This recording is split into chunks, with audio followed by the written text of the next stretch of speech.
성도님들을 환영하고 축복합니다. 오늘 함께 나눌 말씀은 다니엘서 4장 1절부터 3절까지의 말씀입니다. 오늘 이 말씀을 가지고 변하지 않는 이유, 변해야 하는 이유라는 제목으로 함께 말씀을 나누도록 하겠습니다. 다니엘서를 읽다가 보면 참 애정이 가는 한 사람이 있습니다. 우리가 흔히 생각할 때 제가 애정이 가는 한 사람, 그 사람이 어떤 사람인지 한번 추측하면서 들어보셨으면 좋겠습니다. 첫 번째 후보가 있습니다. 바로 우리가 잘 아는 것처럼 다니엘서의 주인공 다니엘이라는 사람입니다. 제가 공교롭게도 오늘 아동부에서 다니엘이라는 이 인물을 설교했는데요. 저희 반 아이들과 말씀을 끝나고 얘기를 나누는 중에 요즘 아이들은요, 다니엘, 이 성경 다니엘을 얘기할 때 아이들은 연예인 강다니엘을 떠올린다고 합니다. 아, 그렇구나. 성경 다니엘이 이제 검색 순위에서 밀린 것이죠. 우리가 잘 아는 것처럼 이 성경에 나오는 인물 다니엘은요, 참 어떻게 보면 대단한 사람입니다. 지혜롭고 똑똑하면서 영성까지도 갖춘, 어찌 보면 성경 전체를 찾아봐도 이러한 인물이 없다라고 생각이 들 정도로 정말 대단한 사람이라는 것이죠. 왕이 꾸었던 꿈을 해석할 뿐만 아니라 어려움 속에서도 항상 하나님을 바라보며 기도했던 사람, 그 사람이 바로 다니엘이라는 사람이었습니다. 자, 그렇다면 제가 처음에 말했던 애정이 간다고 했던 한 사람, 두 번째 후보는 누구일까요? 바로 다니엘의 세 친구, 바로 사드락과 메삭과 아벳느고입니다. 이 세 사람의 이야기는요, 어찌 보면 우리가 너무나도 잘 알고 있어서 그렇지 다니엘서 전체에 등장하지 않고 3장에 집중적으로 등장하고 있습니다. 그런데 이 3장만 나왔지만 모든 성도님들이 다 알 정도로 이 믿음의 기적은 놀라운 일이었습니다. 풀무불의 위협 앞에서도, 죽을 위협 앞에서도 그리 아니하실지라도 라는 고백으로 하나님 앞에 나아갔던 이 세 친구, 어찌 보면 이 세 친구가 그 애정이 가는 사람일 수도 있지만 아쉽게도 다니엘과 이 세 친구는 제가 말했던 그 애정이 가는 한 사람은 아니었습니다.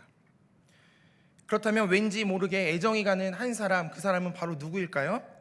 바로 오늘 우리가 읽었던 본문에 나오는 느부갓네살 왕이라는 사람입니다.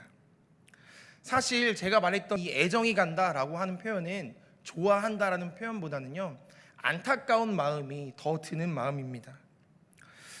왜 이런 감정이 들었나 제가 묵상을 해보니까 느부갓네살 왕에게는 치명적인 약점이 있었습니다.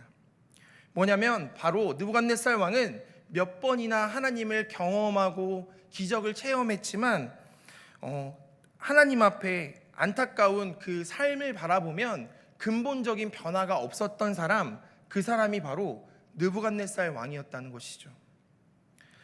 다니엘서를 보면 시작하자마자요, 느부갓네살 왕의 이야기로 시작합니다. 우리가 잘 아는 것처럼 어떤 성경을 시작할 때 다니엘의 이야기로 시작하겠다라고 생각할 수 있는데, 다니엘서 처음 시작을 보면 느부갓네살 왕의 이야기로 시작한다는 것이죠. 1장을 보면 예루살렘 성을 포위한 느부갓네살 왕이 성전에 있는 성물을 약탈하는 장면이 등장합니다. 그런데요, 그 성전에 있던 성물을 빼앗아서 약탈해서 어디에 넣는 장면이 등장하냐면 바로 자신이 믿고 있는 이방 신전의 창고에 넣는 장면이 등장합니다. 어찌 보면 그 성물을 그냥 창고에 넣었다라고 볼 수 있지만 이거는 굉장한 의미가 있습니다. 자신이 믿는 이방 신이 너희들이 믿는 하나님보다 낫다는 것을 표현하고 있는 것이죠. 너희들이 따르는 그 하나님보다 내가 지금 섬기고 있는 이 이방 신이 훨씬 더 대단하다고 이 느부갓네살의 교만을 보여주는 장면입니다. 그래서 다니엘서 시작에서 등장하는 느부갓네살 왕의 모습은 하나님을 조롱하던 사람, 하나님을 제대로 알지 못하고 교만했던 사람의 모습이었습니다. 이랬던 느부갓네살 왕의 모습이요, 1장에 지나고 2장으로 가면 다르게 변하기 시작합니다. 2장을 보면 느부갓네살 왕이요, 하나님을 찬양하는 모습이 등장합니다. 자신이 꾸었던 꿈 때문에 잠을 자지 못하고 힘들어하던 이 느부갓네살 왕이 이제 다니엘을 통해서 그 꿈을 해석받고 하나님을 찬양하기 시작하는 것이죠. 우리 다니엘서 2장 47절 말씀인데 우리 다 함께 한번 읽어보도록 하겠습니다. 느부갓네살 왕이 어떻게 고백했는지 한번 읽어보도록 하겠습니다. 준비 시작.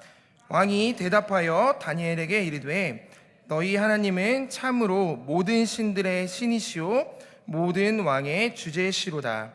내가 능히 이 은밀한 것을 나타내었으니 내 하나님은 또 은밀한 것을 나타내시는 이시로다.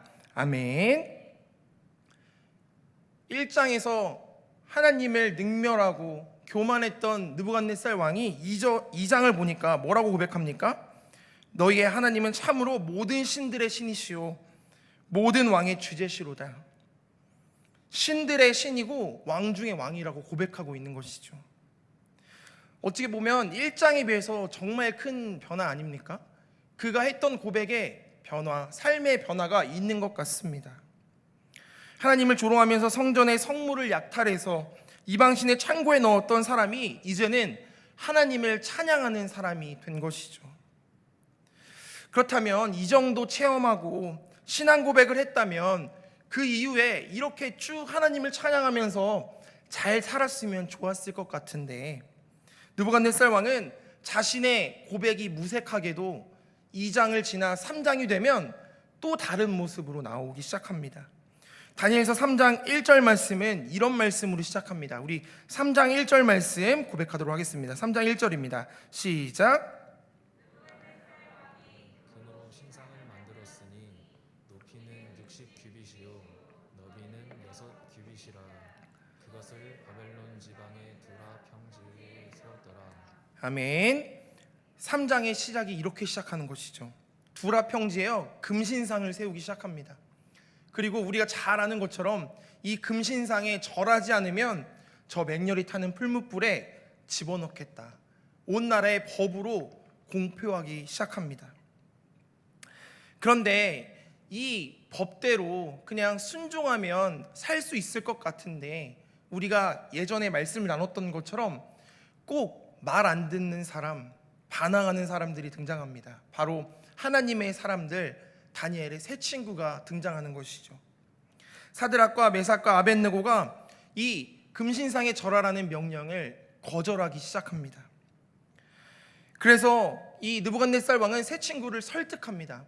내가 기회를 줄 테니까 다시 한번 절해라.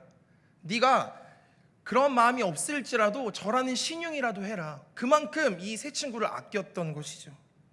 그럼에도 절하지 않고 그리 아니하실지라도 내가 맹렬히 타는 풀무불에 들어갈지라도 하나님께서는 나를 지키실 것입니다. 능히 건져내실 것입니다. 그렇지만 건져내지 아니하실지라도 저는 여전히 하나님을 찬양하겠습니다.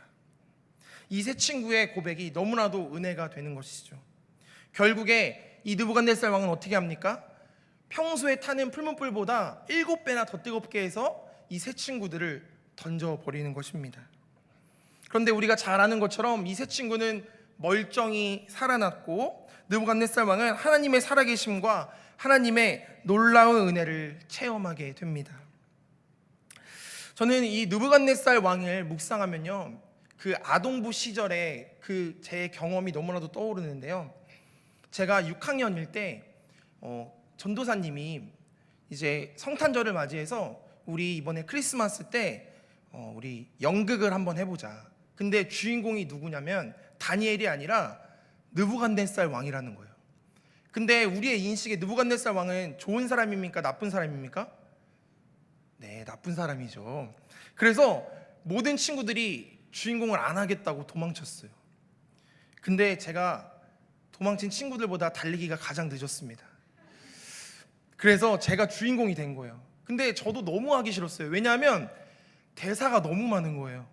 근데 이걸 다 외워야 하고 연극을 해야 되는 거예요. 근데 그 대사보다 더 싫은 이유는 무엇이었냐면 그 당시 때 태조왕건이라는 드라마가 유행했는데 그 당시에 김영철이라는 배우가 이제 눈을 가리고 애꾸 그렇게 한눈에 있는 그런 왕의 모습을 보여줬어요. 근데 재미가 있으려고 전도사님이 눈 한쪽을 가리고 그렇게 똑같이 분장을 시키는 거예요. 어린 마음에 얼마나 울면서 안 하겠다고 했던지. 그런데 시간이 지나서 제가 그 싫다고 했던 느부갓네살 왕을 오늘 설교하고 있는 것입니다. 역사적인 순간입니다.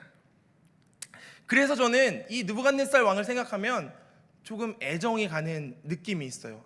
이 사람의 입장에서 제가 대사를 해본 것이죠. 이 사람이 어떻게 교만했는지, 어떻게 변화했는지 제가 감정이입을 해본 것이죠.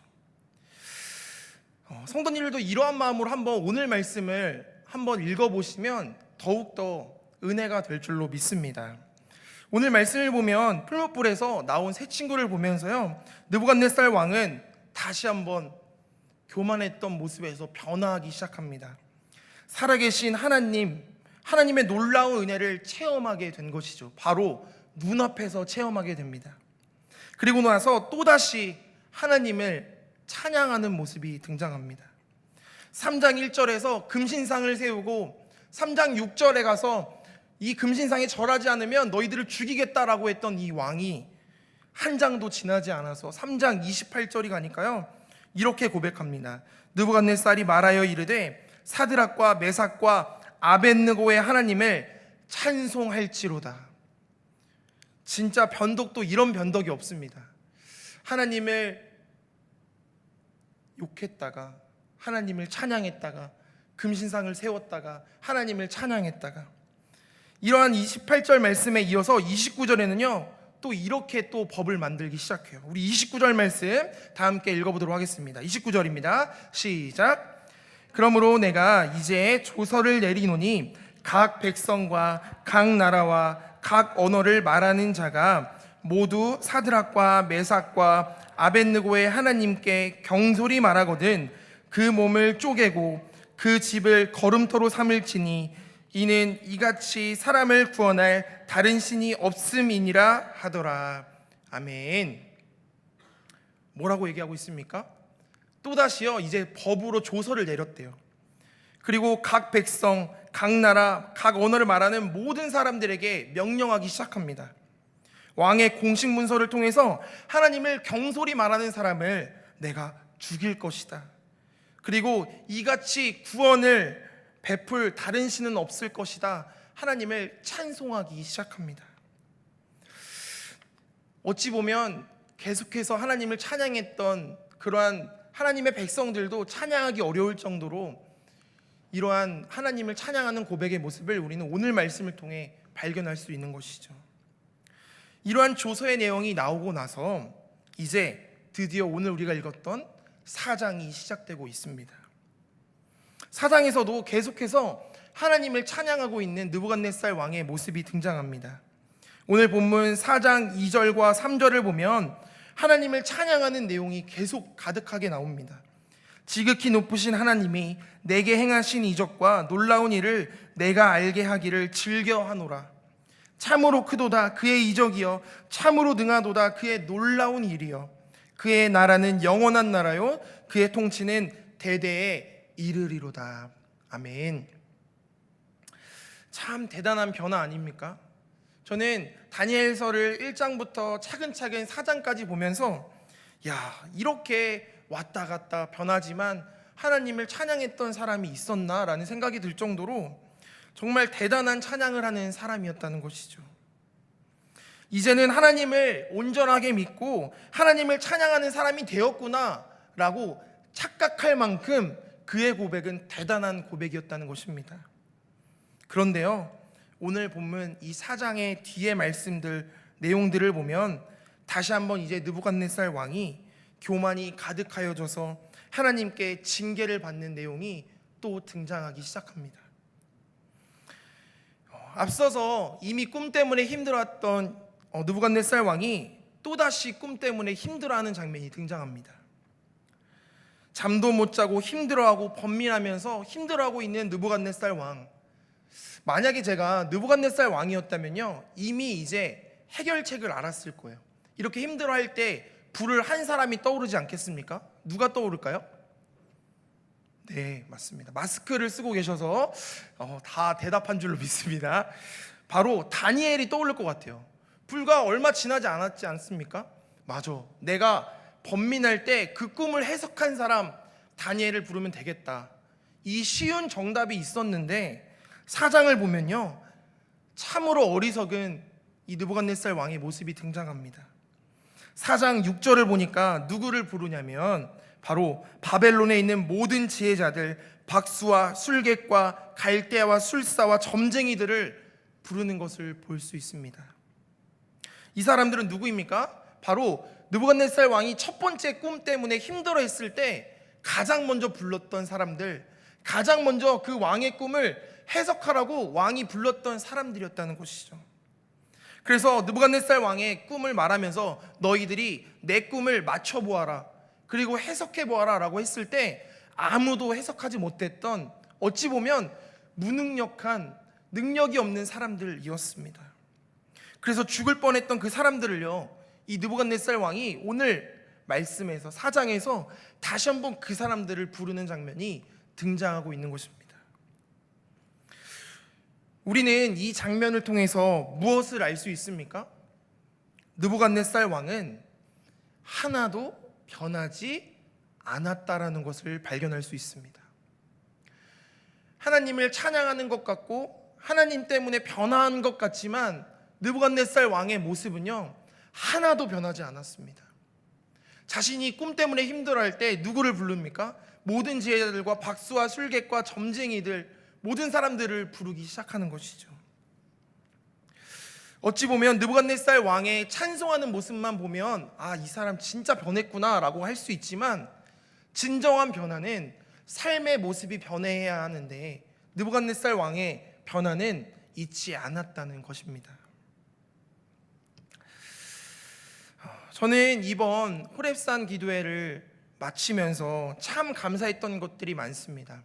목사님께서도 나눠주셨지만 참 걱정했어요. 코로나로 인해서 열심히 준비했는데 성도님들이 안 오시면 어떡하지?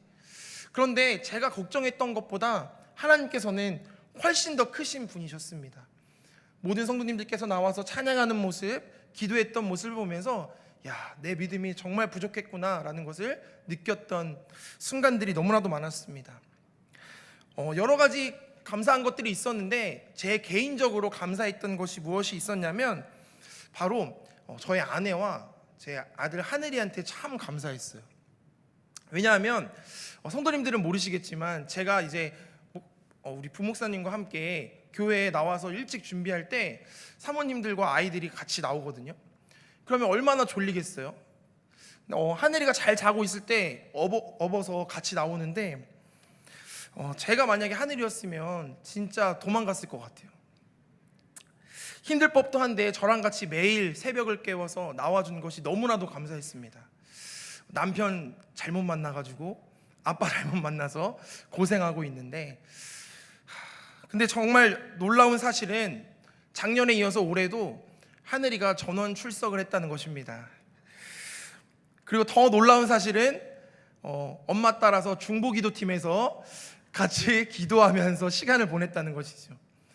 저 어린 친구가 뭘 했겠어요? 그냥 자면서 앉아서 먹으면서 그냥 옹알옹알 됐겠죠. 근데 매일 교회를 일찍 오니까 가 있을 곳이 어찌 보면 성전, 유아실, 제 사무실인데 제 사무실에 와서 하늘이가 가장 매일 먼저 하는 것이 무엇이냐면, 궁금해서 서랍도 열어보고 버튼도 누르는 걸 너무 좋아하는데 저희 사무실에 세절기가 있어요. 종이를 세절하는 세절기가 있는데 초록색 불빛이 들어와 있습니다. 그런데 너무 누르고 싶은 마음이 생긴 거예요, 하늘이가. 그래서 궁금한 마음에 걸어가서 그 세절기를 누릅니다. 근데 세절기를 누르면 어떤 소리가 납니까? 막 돌아가는 소리가 나잖아요. 모터 돌아가는 소리가. 그러니까 자신이 생각했던 것보다 큰 소리가 나고 무서우니까 갈 때는 호기심에 다가갔다가 누르고 무서워서 울면서 도망오는 거예요. 저희는 너무 귀여워서 너 왜 눌렀어? 이렇게 했는데 그 다음날이 돼서요, 하늘이가 또 그 버튼을 누르러 가는 거예요. 그리고 또 버튼을 누르고 무서워서 울면서 또 도망오고, 그것을 매일매일 반복했습니다. 전 이걸 보면서 하늘아, 왜 매일 무서워하면서 왜 똑같이 그걸 누르는 거야? 그러면서 제가 아내랑 웃었던 기억이 있습니다. 사실 저는 이 얘기를 하면서 오늘 말씀에 나오는 느부갓네살 왕이 어찌 보면 이와 같은 삶을 살았다라는 생각이 들었습니다. 꿈을 꾸며 어려움을 겪었을 때 하나님의 사람 다니엘을 통해 해결을 받았지만 또다시 비슷한 문제를 만났을 때 어찌 보면 다니엘을 찾을 수 있었지만 자신이 예전에 했던 인간적인 방법, 인간적인 생각에 기대서 지혜자들 박수와 술객과 갈대아 술사들을 부르는 실수들을 반복하고 있다는 것입니다. 이 모습들을 통해서 우리는 발견할 수 있는 것이죠. 느부갓네살 왕이 변하지 않았구나. 삶의 모습을 보면 변하지 않았구나. 이것을 발견할 수 있다는 것이죠. 그런데 이 말씀을 읽으면서 성도님들은 어떤 생각이 드십니까? 느부갓네살 왕을 묵상하면 묵상할수록 우리의 모습과 참 닮았구나라는 생각이 들었습니다. 하나님 앞에 은혜를 받았고 하나님을 찬송하였지만 우리의 삶을 변하지 않으면, 우리의 삶이 변화되지 않으면 느부갓네살 왕처럼 이렇게 벌을 받을 수도 있겠구나. 하나님을 찬양하였지만 우리의 삶이 변하지 않으면 우리는 다니엘처럼 살아가는 것이 아니라 느부갓네살 왕처럼 살아갈 수도 있겠구나. 이 호렙산이 끝나는 이 시점에서 이 말씀을 묵상하게 하였구나 라는 생각이 들었습니다. 내 생각, 내 계획, 내 방법으로 그것들을 이겨내려고 발버둥 칠 때 우리는 넘어지면서 무너질 때가 너무나도 많다는 것입니다. 그렇다면 우리는 왜 이렇게 변하지 않을까요? 왜 이렇게 변하기 힘들까요? 오늘 말씀을 묵상하면서 오늘 말씀은요, 변하지 않는 이유에 대해서 이렇게 말하고 있습니다. 오늘 말씀에서 변하지 않는 이유에 대해서 이렇게 말하고 있는데요, 우리 다 함께 따라해 보았으면 좋겠습니다. 변하지 않는 이유는 나의 하나님으로 고백하지 못했기 때문입니다. 말 그대로입니다. 변하지 않는 이유는 나의 하나님으로 고백하지 못했기 때문이라는 것이죠. 오늘 말씀을 묵상하면서 느부갓네살 왕은 이 정도로 하나님을 경험하고 기적을 체험했으면 변할 법도 한데 왜 변하지 않았을까? 그래서 제가 말씀을 보면서 느부갓네살 왕의 고백하는 부분을 다시 한번 읽어보았습니다. 이렇게 찬양했던 사람이 왜 변하지 않았을까? 그런데 우리가 아까 찬양했던 느부갓네살 왕이 하나님을 찬양하는 것처럼 보였던 그 고백들을 보니까 정답이 숨겨져 있었습니다. 우리 아까 읽었던 다니엘서 2장 47절 말씀을 다시 한번 읽어보도록 하겠습니다. 다니엘서 2장 47절 말씀입니다. 우리 한번 읽어볼까요? 시작. 왕이 대답하여 다니엘에게 이르되 너희 하나님은 참으로 모든 신들의 신이시오 모든 왕의 주제시로다. 내가 능히 이 은밀한 것을 나타내었으니 내 하나님은 또 은밀한 것을 나타내시는 이시로다. 아멘. 아까 읽었을 때는 몰랐는데요, 이 고백을 자세히 들여다보니까 느부갓네살 왕이 하나님을 뭐라고 표현하고 있습니까? 너희 하나님이라고 표현하고 있습니다. 모든 신들의 신이요 왕 중의 왕입니다 라고 표현하는 것 같고 하나님을 찬양하는 것 같지만 너희 하나님이라고 표현하고 있다는 것이죠. 3장에 찬양했던 고백으로 가볼까요? 다니엘서 3장 29절 말씀입니다. 우리 3장 29절 말씀도 다 함께 읽어보도록 하겠습니다. 시작. 이제 조서를 내리노니 각 백성과 각 나라와 각 언어를 말하는 자가 모두 사드락과 메삭과 아벳느고의 하나님께 경솔히 말하거든 그 몸을 쪼개고 그 집을 거름토로 삼을지니 이는 이같이 사람을 구원할 다른 신이 없음이니라 하더라. 아멘. 발견하셨습니까? 3장 29절을 보면요, 이번에는 무슨 하나님이라고 표현하냐면 사드락과 메삭과 아벳느고의 하나님이라고 표현하고 있다는 것이죠. 하나님에 대해서 경솔히 말하면 내가 죽일 것이다, 이같이 다른 신을 구원을 베풀 신이 없다라고 고백하는 것처럼 보였지만 결정적인 주어에서는 나의 하나님이 아니라 사드락과 메삭과 아벳느고의 하나님이라고 고백하고 있었다는 것이죠. 전 이 모습을 보면서 정말 소름이 돋았습니다. 그렇구나. 호렙산 기도회를 와서 정말 뜨겁게 찬양하고 기도하였지만 옆에 집사님의 하나님, 권사님의 하나님, 장로님의 하나님, 은혜 받는 모습을 구경하다 가면 이렇게 느부갓네살 왕처럼 될 수도 있겠다라는 생각을 했습니다. 그러니까 느부갓네살 왕에게 하나님은 한 번도 자신의 하나님이 아니라 다니엘의 하나님, 사드락과 메삭, 아벳느고의 하나님, 너희의 하나님이었다는 것입니다. 이것이 다니엘과 세 친구와 느부갓네살의 가장 큰 차이점이었다는 것이죠. 그리고 변하지 않는 이유였다는 것입니다. 느부갓네살 왕의 찬양의 그 고백을 보면 자신의 찬양처럼 보이지만 다니엘, 너가 믿는 하나님 참 대단하시구나, 사드락과 메삭과 아벳느고야 너희 하나님 대단하시구나 라고 하고 있는 것입니다.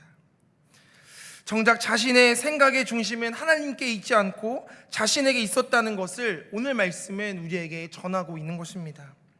그러다 보니 내 하나님이 아니라 너희 하나님으로 고백하고 있는 이 모습을 발견하게 되었다는 것이죠.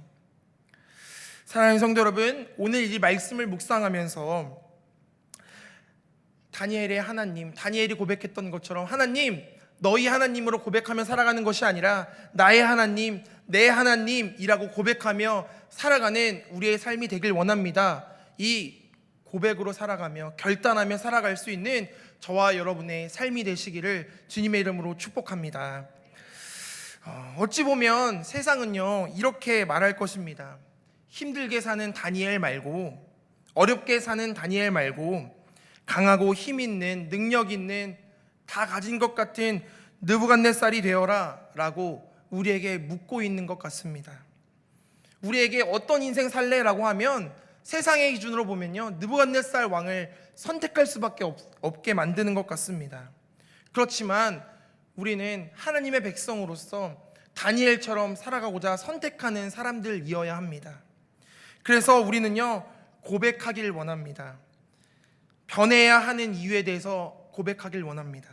우리 다 함께 따라해 보겠습니다. 변해야 하는 이유는 하나님이 우리의 목자 되시기 때문입니다. 다니엘의 고백, 다니엘의 세 친구의 고백과 느부갓네살 왕의 결정적인 고백의 차이는 인생을 이끌어 나가시는 목자가 달랐다는 것입니다. 하나님이 나의 하나님이 되는 사람들과 하나님이 너희 하나님이 되는 성도들의 삶은 완전히 다른 삶을 살게 된다는 것입니다. 그래서 하나님이 나의 하나님이 되는 성도는요 하나님께서, 여호와께서 우리의 인생에 목자 되어 주심을 약속하고 계시는 것 아닙니까? 우리가 잘 아는 것처럼 시편 23편의 말씀을 보면 이렇게 고백하고 있죠. 우리에게 고백하고 있어요.